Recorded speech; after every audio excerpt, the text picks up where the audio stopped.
and before the throne there was a sea of glass like unto crystal.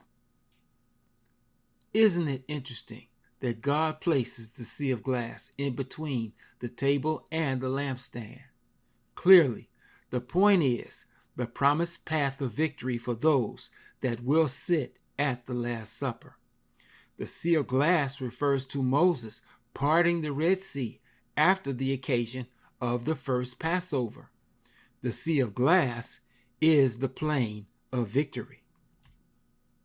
The context of this verse is meant to impress upon the heart and mind of the believer just how majestic and powerful the coming of God's kingdom will be, since that is the point. The vision of Ezekiel is the promise of the great gospel commission fulfilled when the kingdom will be established in the earth. The parting of the Red Sea will be the judgment of the living finally accomplished, as God will have divided the whole world into two distinct camps. The four beasts are in the midst of the throne and round about the throne, because the Lord said, "To him that overcometh will I grant to sit with me in my throne, even as I also overcame and am set down with my Father in his throne." We understand that a beast is a fallen entity, which would make these four beasts a message concerning each face of the revelation. The beasts would represent the four fallen characters that God did use to make his point about the kingdom come. The four beasts, being four creatures, would be four created beings that would embody the message of the kingdom come. In the vision, they would be Abraham, Moses, Elijah, and Peter, all of which did indeed fall from the highest position of being called and elected by God to rightly represent him. Abraham fell having doubted God's promise, as did Sarai, the result being his firstborn son Ishmael, who would become a great nation. Moses was the prince of Egypt. Being angry, he slew an Egyptian, which cost him the throne of Egypt, having become a wanted felon that had to run for his life.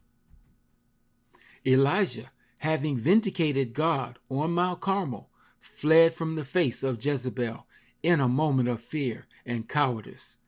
And then there was Peter, who cursed and swore that he never knew the Lord, denying him 3 times before the cock would crow at daybreak. The fact that the four beasts are full of eyes before and behind refers to the extent of their victory of faith. Jesus said the light of the body is the eye. Their bodies being full of eyes meant God gave them the deepest understanding of who Christ was and is because of their fall. While Satan went from the highest place to the lowest depths of sin, these beasts went from the highest to the lowest place of disgrace and humiliation, and back to the highest place of service and dedication to the Lord their God. They allowed God to fill them with the light of his glory in spite of their failures. The Lord did say, "The light of the body is the eye. If therefore thine eye be single, thy whole body shall be full of light." Given that the light of the body is the eye, if the body would be full of light, that same body would collectively be full of eyes. For where your treasure is, there will your heart be also. We've seen this passage before. The Bible says, "By beholding we become changed," which is certainly the case here. These four beasts represent the light that is the wisdom and understanding of God that redeemed them. Their treasure is what God said it should be, which explains their eye being single and full of light. The seven spirits, the golden candlestick, and the representation of these four characters as beasts all say the same thing. God will take his people to the end of the sanctification process. These beasts represent the character of Christ being fully reproduced in them and all those that will share his throne, precisely because their commitment to him ultimately became absolute. These are they that love not their lives unto the death, because they understood what was the sacrifice of the cross. And the first beast was like a lion, and the second beast like a calf, and the third beast had a face as a man, and the fourth beast was like a flying eagle. And the four beasts had each of them 6 wings about him, and they were full of eyes within, and they rest not day and night, saying, Holy, holy, holy, Lord God Almighty, which was and is to come. These 4 beasts in Revelation resemble those in the vision of Ezekiel 1. The Hebrew word in Ezekiel means the same thing in the Greek in Revelation 4.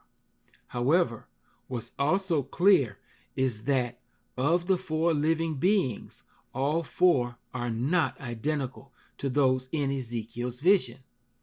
God changed one of the creature's faces in Ezekiel 10, and he does the same thing here in Revelation 4. Only this time is the face of the ox, which is now a calf, which begs the question, why?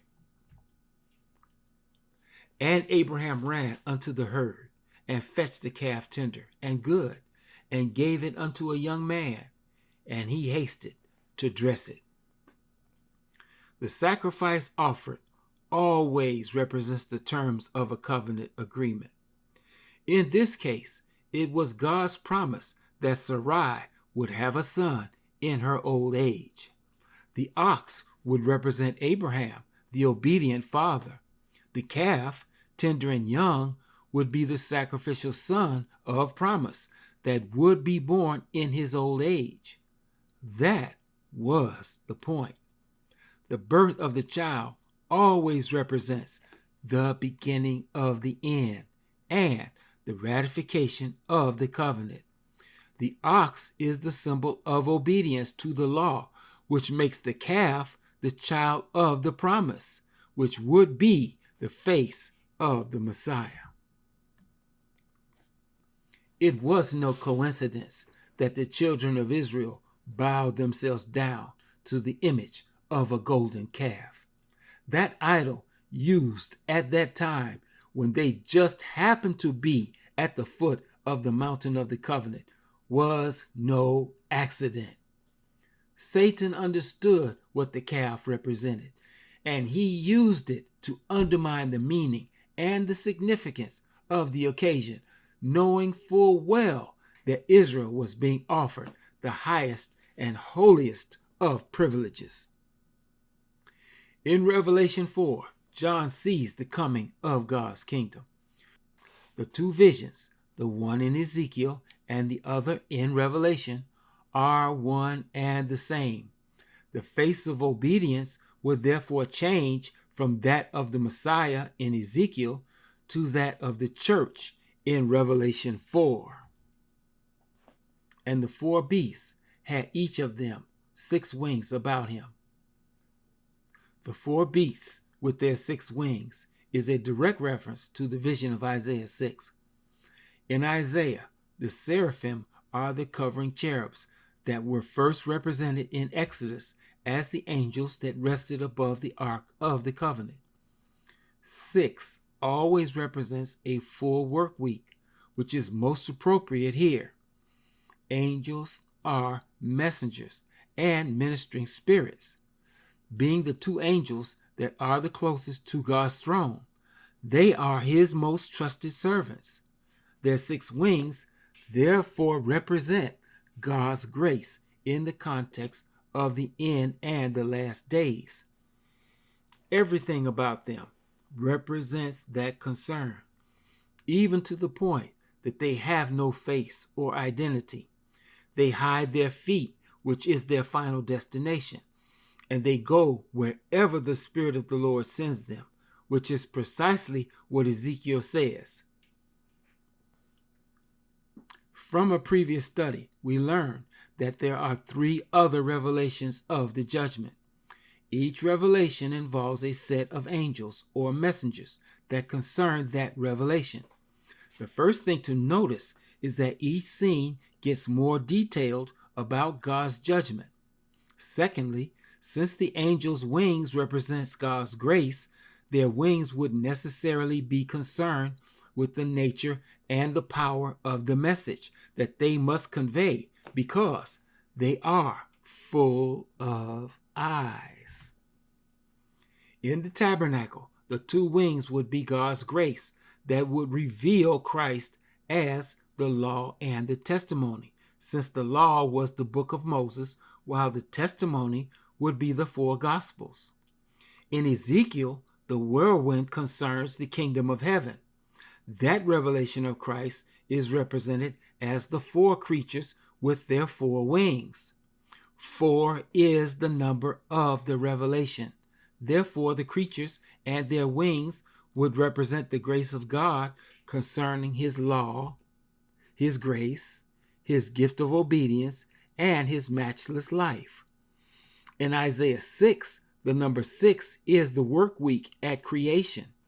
The wings of the covering cherubs concern the 6 steps that will involve cleansing and perfecting the church in the last days, the 7th church being the judgment determined, and the verdict rendered to reject those that weren't perfected in 6 days.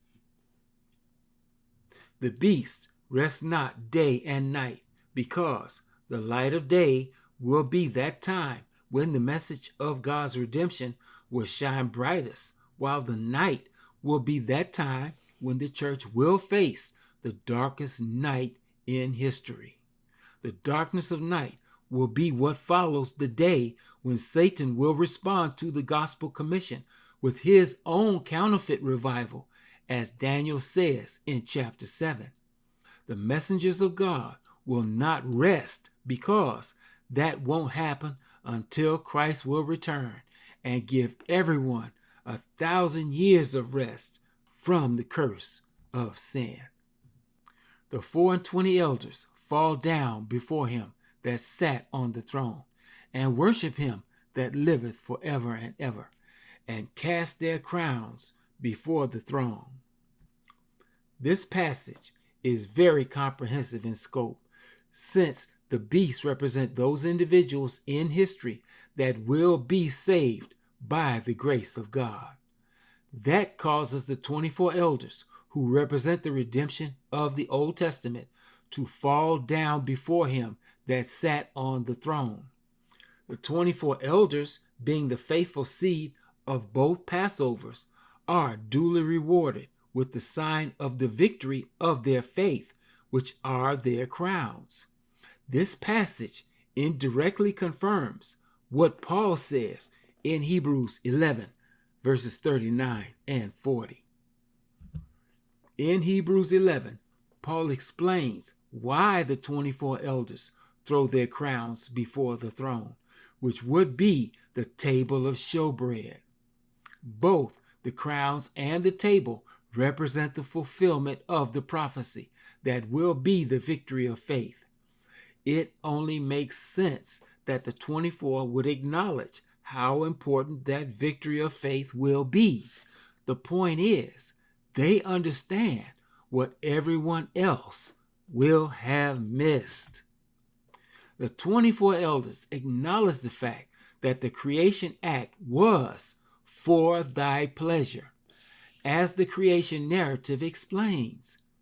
Knowing what was going to happen, God intentionally made this world for the express purpose of addressing the problem of sin. God would not take pleasure in the unimaginable amount of pain and suffering that both he and his creation would experience. No, not at all. Rather, seeing the end from the beginning, God understood that the ordeal would be worth it in the end because the creation would be forever safe from the curse of sin once the rebellion would be quelled. Eternity would be safe. It was never a matter of ignoring or denying what Lucifer had started.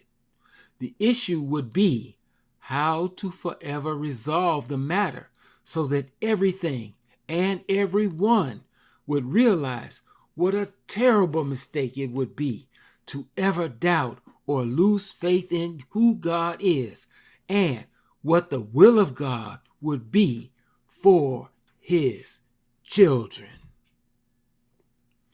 The 24 elders acknowledged the fact that God would be willing to sacrifice everything for the sake of his children.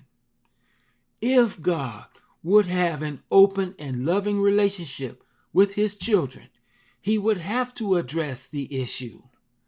Can intelligent beings be trusted to love and obey their parent? Can a loving and caring relationship even exist between the two different intelligences?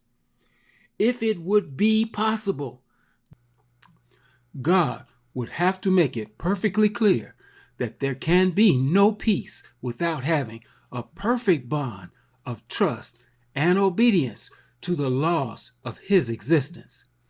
There was not, nor will there ever be, an alternative to God's way.